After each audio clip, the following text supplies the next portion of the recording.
ઘરે જ એકદમ પરફેક્ટ બનાવી શકશો મેગી. તો એકદમ હેલ્ધી મેગી છે.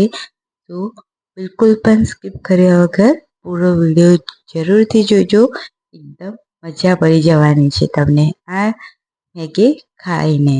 તો અહીંયા મેં વધેલો લોટ લીધેલો છે, જે આપણા ઘરમાં વધી જ જતો હોય છે અમુક ટાઈમ. તો અહીંયા આપણે ઘઉંનો લોટ લીધેલો છે.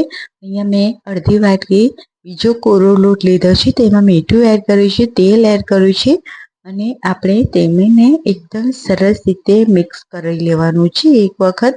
અને પછી આપણે થોડું થોડું પાણી એડ કરીશું અને એકદમ સરસ રીતે આપણે ડો બાંધી લઈશું. જેમ આપણે જે રોટલીનો લોટ બાંધીએ છીએ એ જ રીતે.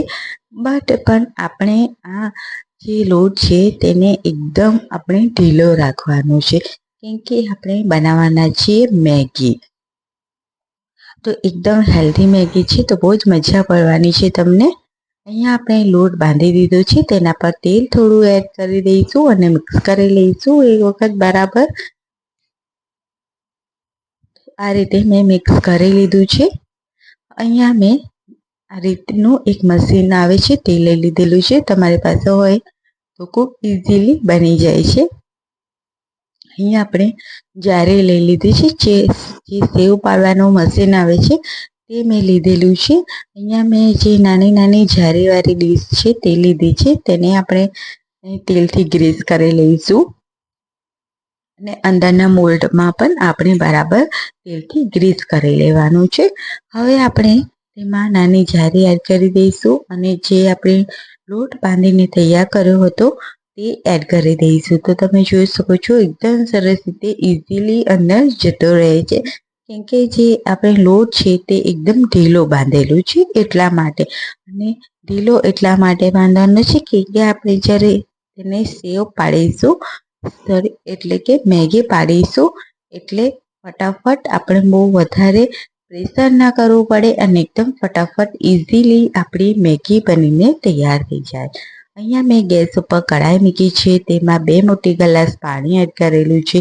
પાણી થોડું હલકું એવું ગરમ થાય એટલે આપણે તેમાં મેગી એડ કરી દઈશું. તો તમે જોઈ શકો છો આ રીતે ગરમા ગરમ આપણે થોડા એવા ગરમ પાણીમાં આપણે આ રીતે મેગી પાડીશું. તમે કટ કરવા માંગતા હોય તો કટ કરી શકો છો. અહીંયા હું આ રીતે આપણે લાંબા જ એક વખત આપણે મેગી બનાવવાને સ્ટાર્ટ કરીશું. તો અહીંયા હું આ રીતે મેગી પાડી રહી છું. ફ્રેન્ડ્સ, કેવી લાગે છે મને ફટાફટ કમેન્ટ કરજો. મારા વ્યુઅર્સ મને ક્યાંથી જોઈ રહ્યા છે એક વખત મને કમેન્ટ કરીને જણાવી દેજો.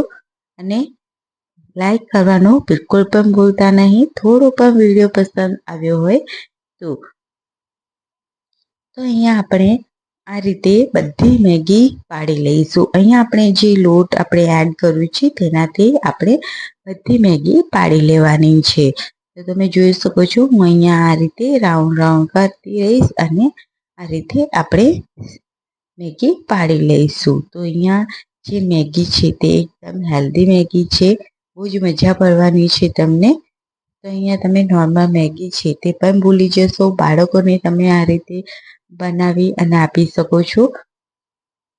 બાળકોને મજા પડવાની છે આ મેગી ખાઈને. તો અહીંયા આપણે મેગી પાડી લીધી છે.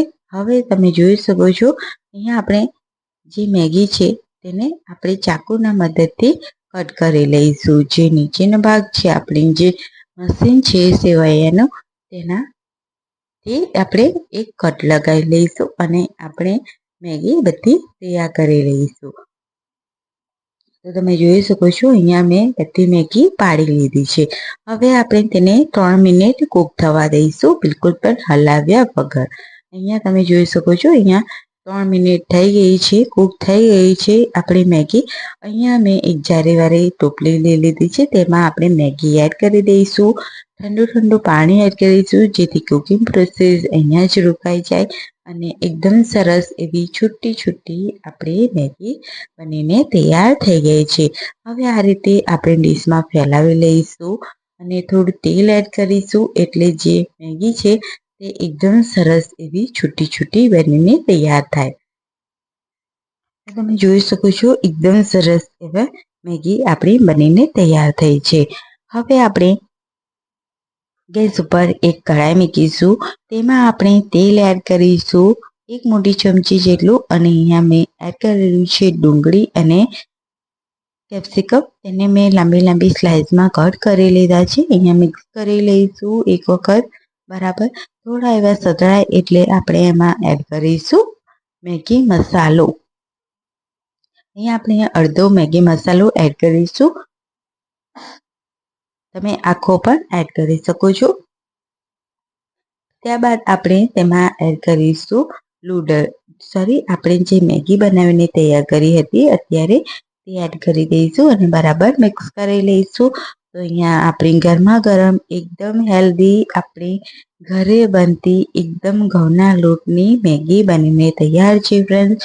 તો રેસીપી તમને થોડી પણ પસંદ આવતી તો લાઈક અને શેર કરવાનું બિલકુલ પણ ભૂલતા નહીં, અને અમારી ચેનલને જલ્દી સબસ્ક્રાઈબ કરી લેજો. તો આવી જ રેસીપી સાથે અને આવા જ અવનવા વિડીયો સાથે આવતી રેસીપીમાં મળે. ત્યાં સુધી બધાને આવજો. Bye bye. Take care.